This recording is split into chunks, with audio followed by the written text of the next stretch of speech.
動画投稿を始めてみました。これで私も YouTuber 楽しい。Wait、投稿するのみならず、視聴回数をチェックして、さらなる改善に努めることも大切です。OK。その努力を就活でやれれば。それでは、各動画の再生回数を見てみましょう。OK。First、まあ、こんなもんよね。全然予想以上ではある。ホームビデオクオリティ。Next、さすがにショートは強い。1週間で100超えとは。趣味レベルならこれが限界かな。1564回。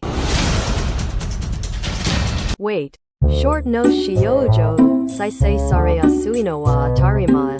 動画20回再生と大差ないのでは？うるせえよ。